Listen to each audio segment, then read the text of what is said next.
Assalamualaikum warahmatullahi wabarakatuh. Bismillahirrahmanirrahim. Alhamdulillah wassalatu wassalamu ala Rasulillah wa alihi wa sahbihi wa mawalah. Amma ba'du, Bapak Ibu, teman-teman sekalian, selamat datang di online course atau di kuliah online yang berjudul Find Out Rasulullah Habits ya.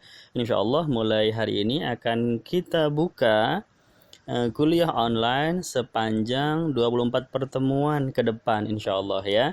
Mengapa 24? Karena saya merencanakan setiap pertemuan kita akan membahas fokus kepada 1 jam aktivitas Rasulullah SAW. Jadi kalau 24 berarti tuntas kita mengkaji 24 jam dari rutinitas kehidupan Nabi Muhammad SAW.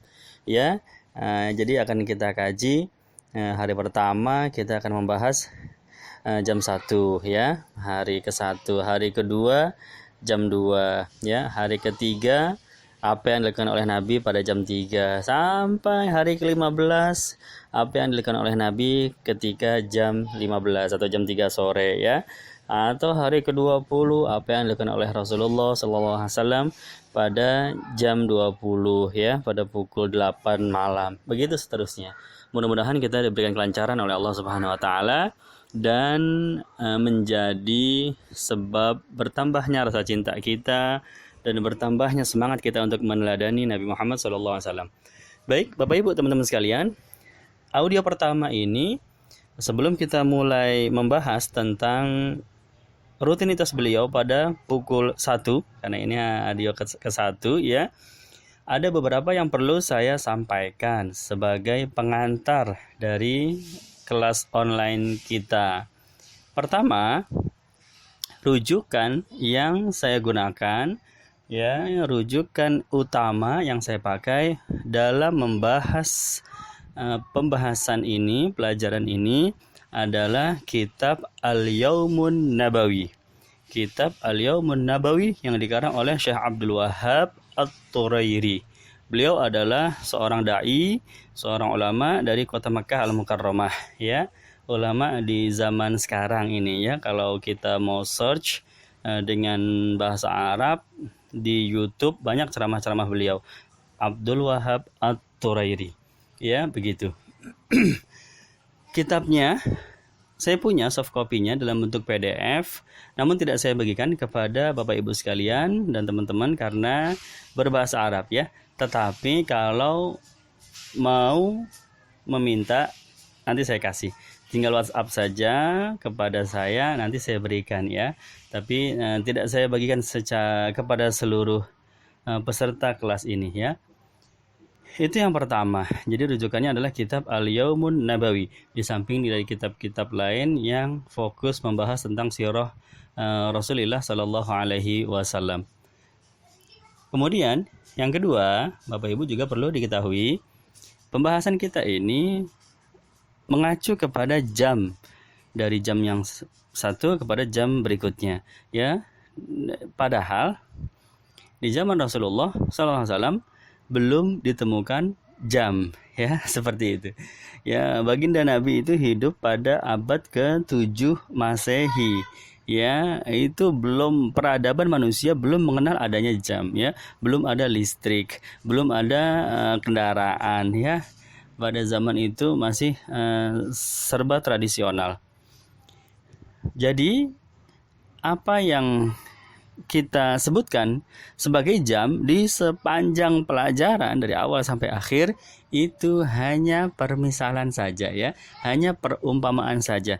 Seandainya ya, seolah-olah kalau dulu di zaman Nabi sudah ada jam, maka itu pasti jadinya jam segitu begitu ya. Jadi sebenarnya faktanya Rasulullah SAW tidak melihat jam ya. Ketika saya menyebutkan nanti jam 6 Rasulullah keluar dari masjid dan seterusnya ya, bukan berarti Nabi kemudian melihat jam, oh sudah jam 6 saya keluar begitu, bukan ya, karena tidak ada jam. Hanya seolah-olah kalau ditarik keadaan tersebut pada zaman sekarang mungkin jatuhnya jam 6 begitu ya. Jadi ini juga penting untuk kita ketahui, pada zaman dahulu peradaban manusia belum mengenal adanya jam. Jadi apa yang kita sebut sepanjang pelajaran hanya perumpamaan saja, pendekatannya saja, ya. Kemudian itu yang kedua, ya. Yang ketiga juga perlu kita ketahui, ini juga penting. Kalau dahulu orang-orang Arab di zaman dahulu mereka tidak punya jam, lalu apa yang mereka gunakan untuk petunjuk waktu? Ya, kalau kita kan tinggal lihat jam doang, ya. Ya, mau sekarang jam berapa nih? Jam 4, ya. Atau kita janjian sama orang, nanti saya ke rumah kamu jam berapa? Jam 9, ya. Kan petunjuk waktu adalah jam di zaman sekarang. Lalu di zaman dulu apa petunjuk waktunya? Ya, jadi dulu mereka menggunakan matahari. Ya, matahari itu patokannya, dan mereka punya istilah-istilah khusus pada keadaan-keadaan tertentu posisi mataharinya di mana. Ya, contoh ketika matahari terbit, ya, mereka punya istilah khusus namanya syuruk, ya, atau isyraq. Ya, jadi kalau menunjuk atau kalau janjian sesuatu, kalau berbicara sesuatu yang maksudnya waktu ketika matahari terbit, mereka cukup bilang waktu isyraq, ya. Nanti saya akan ke rumah kamu. Kapan waktu isyraq? Wah, itu sudah sama-sama tahu, berarti ketika matahari terbit, begitu. Atau kalau matahari tepat di atas kepala kita, ya, pas siang bolong, mereka menamakannya sebagai waktu zawal, ya, waktu zawal. Atau matahari terbenam, waktu ghurub atau waktu maghrib, ya, ghurub atau maghrib, dan seterusnya. Ya, jadi patokan orang-orang pada zaman dahulu adalah matahari, ya, dan mereka punya sebutan-sebutan khusus, istilah-istilah khusus pada posisi-posisi tertentu matahari itu sedang berada di mana.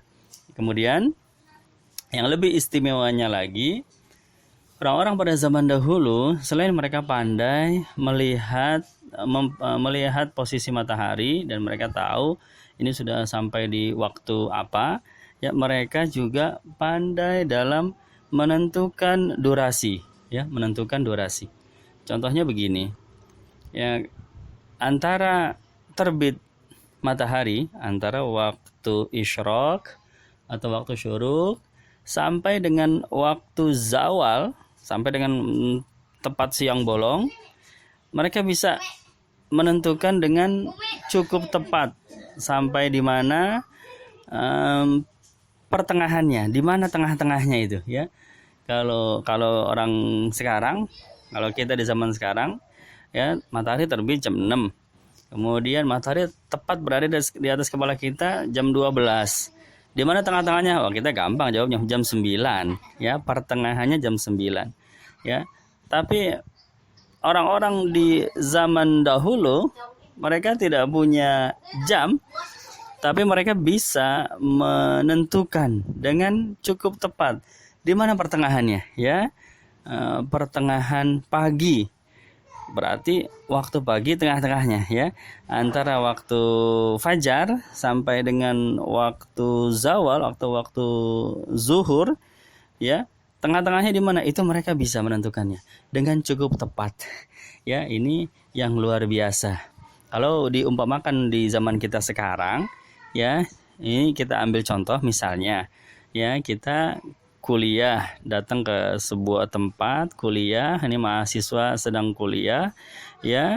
Di dalam ruang kuliah dosen mengajar selama 2 jam.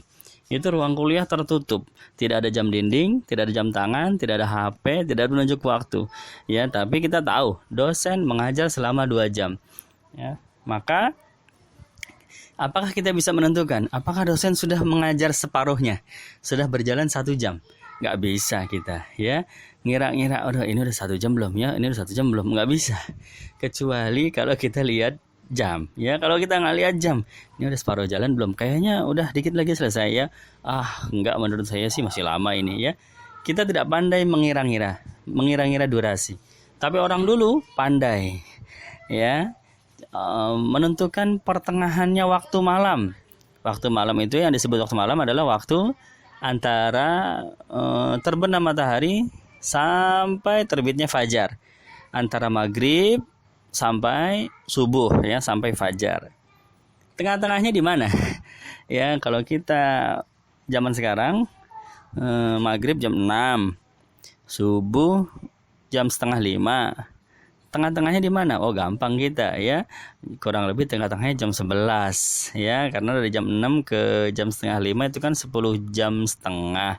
Bagi aja 2, 10 jam setengah berarti kan 5,25 ya. 5 jam, 25 ya, tinggal naik aja dari jam 6 kira-kira jam 11 malam begitu ya, pertengahan malam. Itu yang kita sebut sebagai pertengahan malam. Orang dulu tidak punya jam, tapi ketika mereka ingin melakukan sesuatu di pertengahan malam, maka mereka tahu mereka akan bangun pada waktu itu, dan insya Allah pada waktu itu seandainya ada jam, tepat pada jam 11 malam. Ini yang luar biasa ya. Jadi feelingnya atau instingnya itu sudah terbentuk karena memang terbiasa tidak melihat jam, terbiasa menentukan durasi sepanjang hidupnya, maka mereka bisa menentukan dengan cukup tepat ya. Jadi pertengahannya seperti di mana pertengahannya, atau sepertiganya di mana, sepertiga malam, atau sepertiga pagi, atau sepertiga siang, dan seterusnya. Nah, inilah dia apa yang perlu kita ketahui di awal kuliah online ini. Jadi yang pertama adalah rujukan kita berdasarkan kitab Al-Yaumun Nabawi yang dikarang oleh Syekh Abdul Wahab Al-Thurairi. Yang kedua, segala penyebutan waktu yang berdasarkan jam 1, jam 2, jam 3 itu hakikatnya adalah permisalan saja ya, pendekatan saja, karena dahulu tidak ada jam.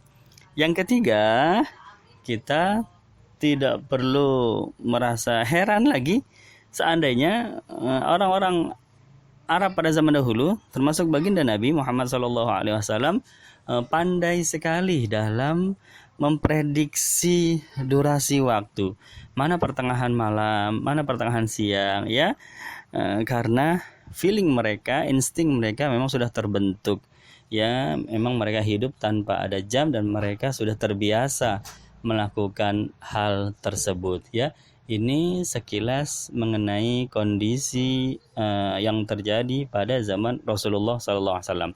Baik, Bapak Ibu, sudah siap ya? Kita akan mulai mengupas sedikit demi sedikit kajian tentang aktivitas atau rutinitas atau habits dari kekasih kita baginda Nabi Muhammad SAW. Kita lanjut ke audio kedua ya. Demikian saya tutup pengantar ini. Billahi taufiq wal hidayah. Wassalamualaikum warahmatullahi wabarakatuh.